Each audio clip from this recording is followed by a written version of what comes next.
Приветствую всех любителей 2D тянок. Как вы уже догадались, сегодня будем говорить о том, как играется Genshin Impact в 2021. Но сначала для всех новоприбывших уточним вопрос о том, что вообще такое этот ваш Genshin Impact. Данная игра является гача-гринделкой в открытом мире, созданном компанией MiHoYo, или может Mihoyo, неважно. Начнем рассматривать игру, как и обычно, с ее внешнего вида, то есть обсудим графику и стилизацию. И в Genshin Impact есть что обсудить. Абсолютно все персонажи в этой игре выглядят так, будто они сошли со страниц какой-нибудь манги, то есть в крайней степени анимешно. У всех здесь есть очерченные контуры и непропорционально огромные глаза. Все остальное окружение тоже выполнено в мультяшном стиле, за исключением разве что отсутствия контуров, но оно и к лучшему. На самом деле, вопреки тому, как могло показаться, мне действительно нравится здешний дизайн. Просто это что-то необычное, по крайней мере для меня. Да и в целом к качеству и детализации текстур тоже претензий никаких не имеется. Ну разве что немного огорчает дальность прорисовки, но здесь дело скорее всего уже в оптимизации. Ежели сделали бы лучше, то возможно компьютерам пришлось бы тяжело. Так что, если все впечатления в этом плане усреднить, то все окей. Картинка хороша и приятна глазу. В общем, плюс. Ну и пока мы особо не отошли от темы, поговорим еще и о звуке. И здесь он тоже хорош. Мелодий под разные настроения и происходящее на экране хватает, и звучат они все довольно органично. Ну и еще у большинства персонажей здесь имеется озвучка, за что опять же еще пара баллов в копилку игры.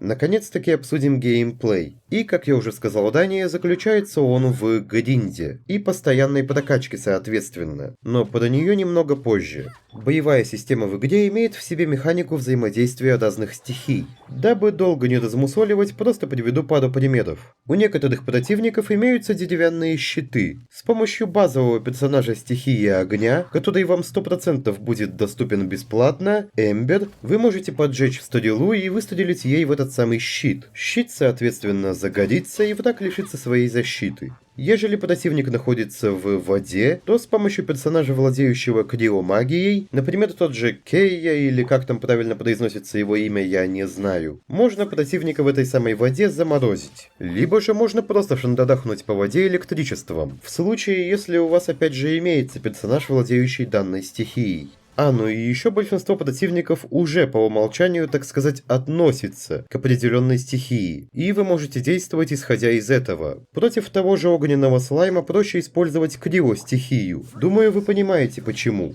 Но не боем единым. В Genshin Impact вы можете найти себе множество других занятий, кроме тыкания врага мечом. К примеру, можно просто банально путешествовать по миру, собирая ресурсы, создавать цветочки с земли и плоды с деревьев, бить своей мега-киркой, которая меч, руду, тем самым добывая оную, летать на глайдере, это вот такие вот крылья, если что, заниматься приготовлением пищи путем нажатия кнопочки стоп в нужный момент, когда указатель будет в нужной вам области. Охотиться на зверюшек, опять же в целях добычи такого ресурса, как мясо, ну и так далее. В основном по заданиям вам, конечно же, придется посражаться. К тому же не забываем, что Genshin Impact это гринделка, и прокачивается здесь абсолютно все. Прокачиваются персонажи, причем по достижении определенного уровня вам нужно их возвышать, путем выливания в него конкретных редких ресурсов, которые добываются с определенных боссов путем гринда. Да, именно так. Если героя не возвысить, то он так и останется на своем текущем плато уровня.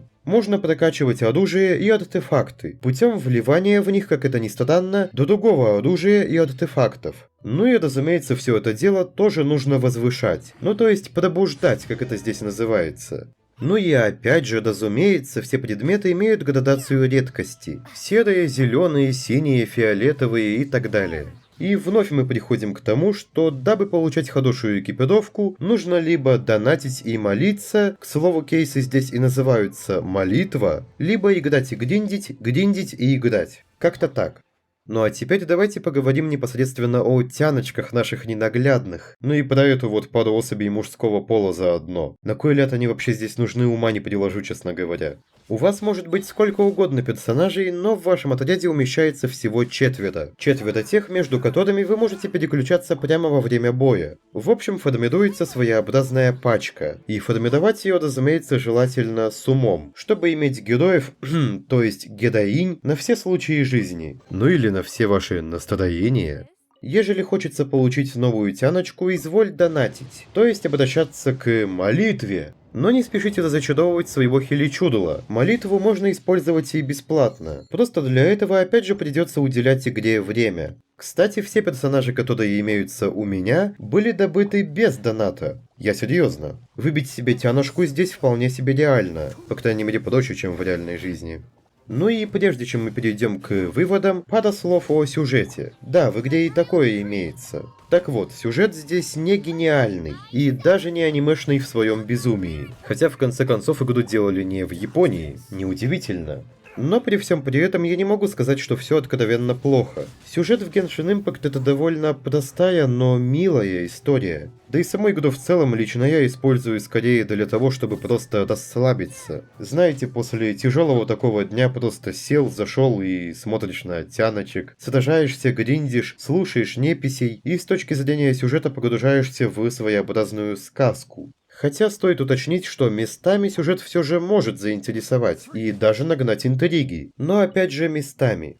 Вот теперь все, можно подводить итоги. Как играется Genshin Impact в 2021? Да в принципе так же, как и игрался на старте. Завезли пару новых регионов, новых квестов и новых тянок. В целом, что еще нужно для счастья? Ежели понимать суть и концепцию игры, а также отдавать себе отчет, что это фри-то-плей проект, то к этой игре у меня вообще нет никаких претензий. Отличная графика и звук, прикольная стилизация, средненький сюжет, неплохой геймплей с интересными взаимодействиями, в частности занятная боевка, ну и разумеется тяночки.